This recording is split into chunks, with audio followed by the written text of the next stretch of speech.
A child's drawing of a family next to an airplane isn't just paper and crayon. It can be a promise of adventure, of wonder, and of a dream finally coming true. The story you're about to hear is a dramatization. The names and specific details are fictional, but they're designed to reflect the very real documented pain that many travelers have experienced. For a year, David and Sarah Johnson saved every spare dollar for one single goal: to give their 7-year-old daughter, Maya, the trip of a lifetime. It wasn't just about a week at Disney World, it was about the journey. For the first time, they were flying first class. They wanted Maya to feel like a princess, to know that any place in the world could be hers. But they never imagined their dream would be shattered before the plane even left the gate.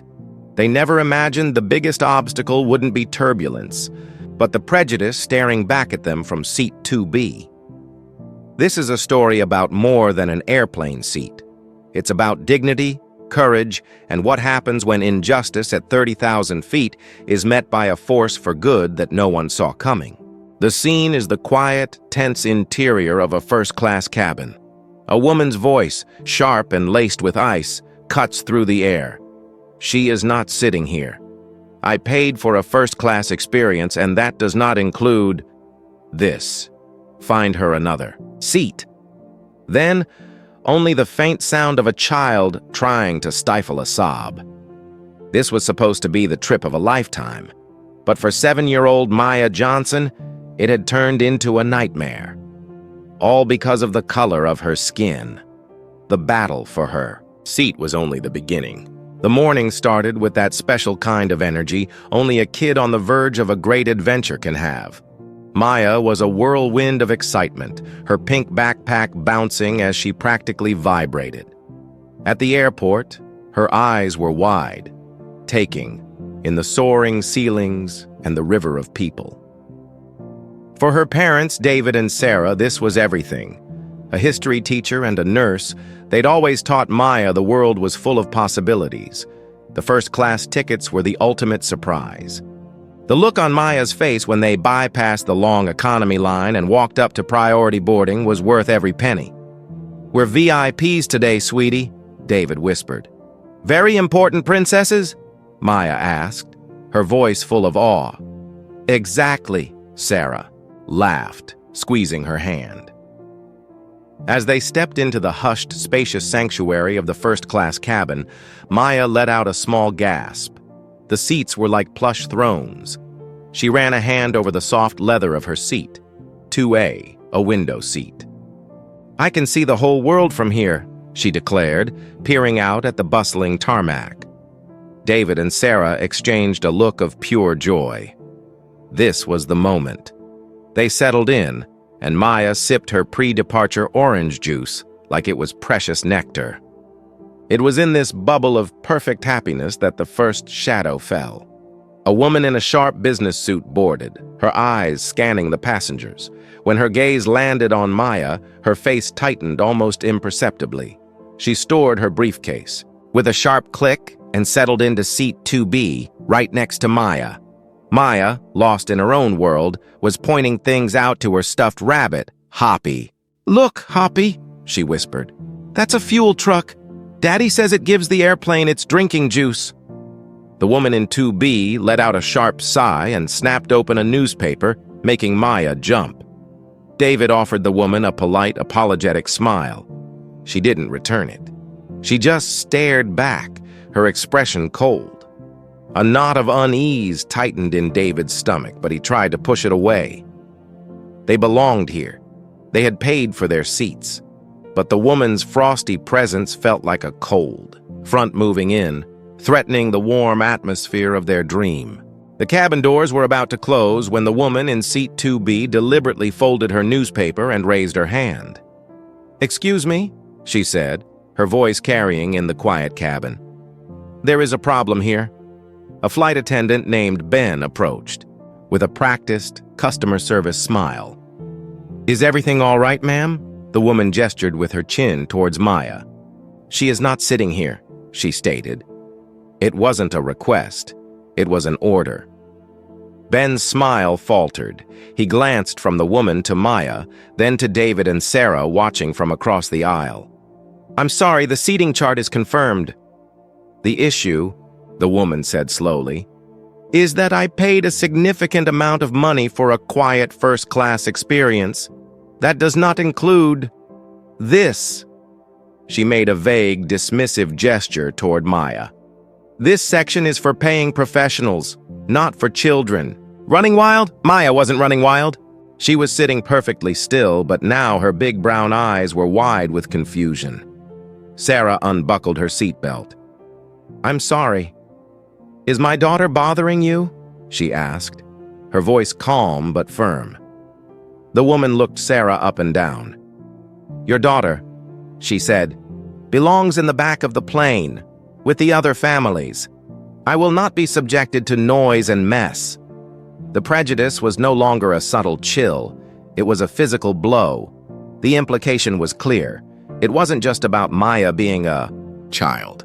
It was about who her family was and the woman's belief that they didn't belong. "My daughter has every right to be here," David said, his voice low and steady. "We paid for seat 2A, the woman scoffed. "A ticket doesn't grant you the right to disturb others. I am a Platinum Elite member. Move her, now." The flight attendant, Ben, was clearly out of his depth. "Ma'am, the flight is full," he stammered. "There are no other seats." "Then move them to coach and refund the difference," she snapped. "We are not moving," Sarah said, her voice shaking, with anger and hurt. She put a protective hand on Maya's shoulder. Maya's lower lip began to tremble. "You see?" the woman said triumphantly. "It's already starting. Get your supervisor." The lead flight attendant, a woman named Karen, arrived a moment later. The passenger in 2B launched into her embellished complaint. "The child is disruptive. The parents are aggressive. I feel harassed." Karen listened with a mask of neutrality. She didn't acknowledge the tears now silently streaming down Maya's face. She addressed David and Sarah. "Sir, ma'am, we need to resolve this to take off. Perhaps it would be best if you just—" "If we just what?" David interrupted. "Accept this? Allow our daughter to be treated this way? Is it this airline's policy that a Platinum member's prejudice outweighs a child's paid ticket?" "Sir, please lower your voice," Karen said coolly. "We have an unhappy passenger. The easiest solution is for this woman to accept she doesn't own the cabin," Sarah shot back. But the crew saw the path of least resistance. The woman in 2B was unmovable and entitled. The Johnsons were just a family. "If you are not willing to cooperate," Karen said, her tone now a clear threat, "I will have to ask all of you to deplane." It was an impossible choice: be publicly shamed and ruin the trip, or accept the injustice and move. David looked at Sarah, then at Maya, who was now hiding her face, her small body shaking with sobs. The dream was dead. Defeated, David nodded. "Fine," he whispered. "Where do we go?" "We have 3 seats in row 28, Karen said, relieved. That walk from first class to the back of the plane was the longest journey of David's life.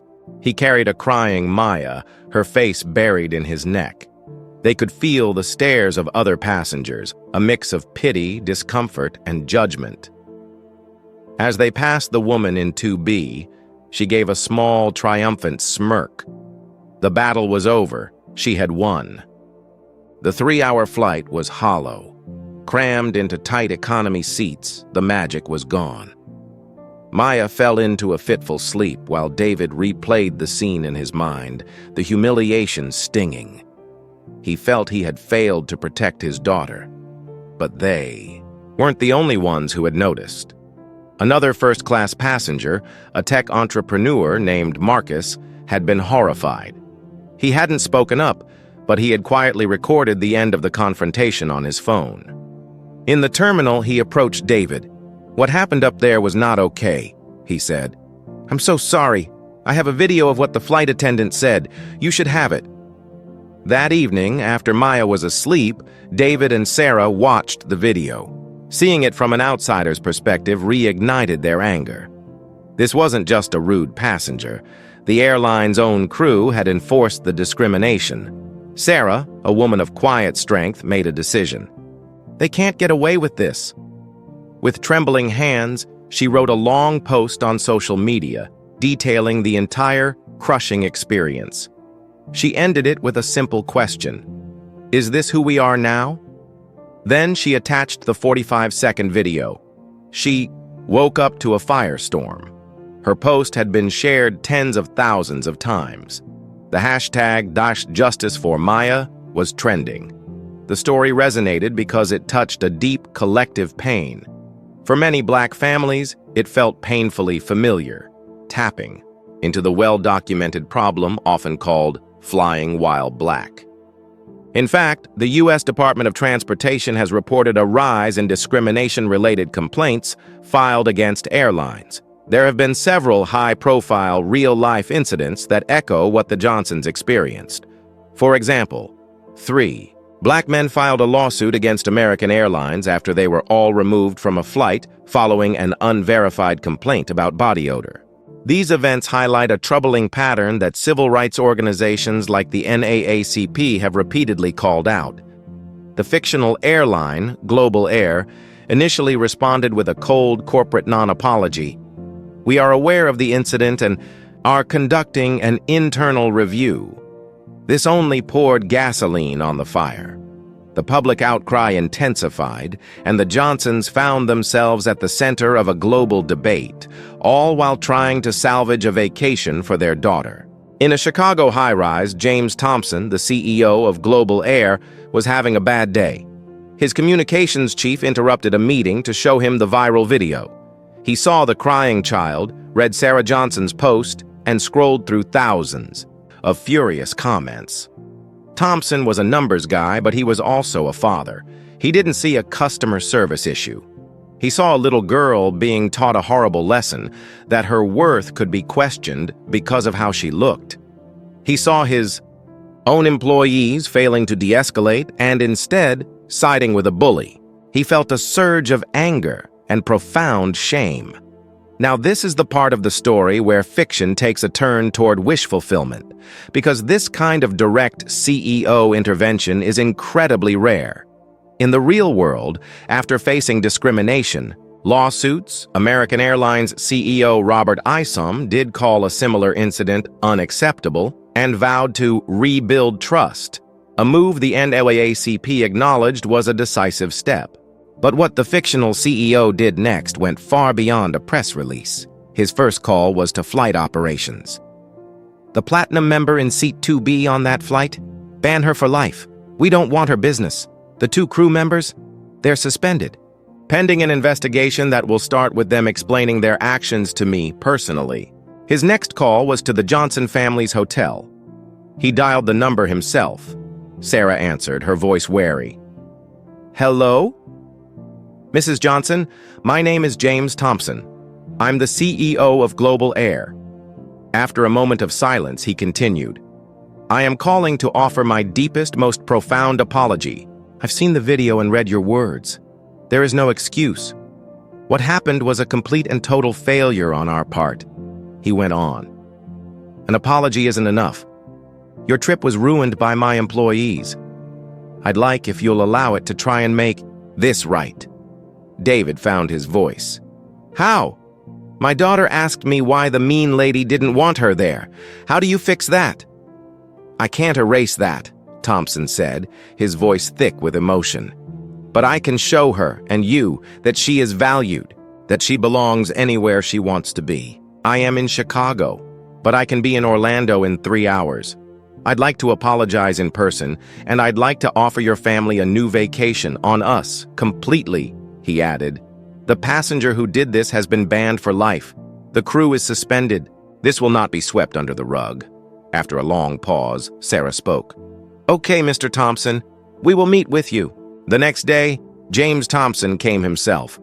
He met the family, looked David and Sarah in the eye, and apologized again. But most importantly, he knelt down to speak to Maya, "Maya," he said gently. "My name is James.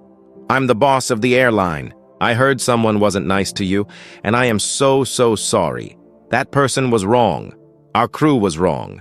You are a wonderful, important girl, and you can sit anywhere you want. It was our mistake, not yours." Maya, who had been hiding behind her father, gave a small, hesitant nod. "To prove how sorry we are," Thompson continued, "how would you and your family like to take another vacation wherever you want on your very own private plane?" Maya's eyes widened. "A private plane, like for a real princess?" "Exactly like for a real princess," Thompson smiled. He was true to his word. The family's vacation was upgraded, and a week later, a sleek private jet was waiting just for them. As Maya ran to the window seat, her face lit up with pure joy. This time, there was no one to tell her she didn't belong. The story of the CEO's intervention went viral, showing a model of accountability that people were hungry to see. It's important to remember that most real-life cases of airline discrimination don't end with a private jet. They often conclude with confidential settlements or carefully worded public statements. But this story captured the public's imagination of what true corporate responsibility could look like. The incident forced the fictional Global Air to overhaul its training, implementing rigorous diversity and inclusion programs, similar to the advisory councils the NAACP has pushed for with airlines like American. The family's ordeal sparked a national conversation. It showed that while discrimination is a painful reality, the courage to speak out, amplified by the support of strangers and the integrity of those in power, can create meaningful change. For Maya, the memory of the mean lady would fade. What she would remember is that her place in the world is wherever she dreams it to be.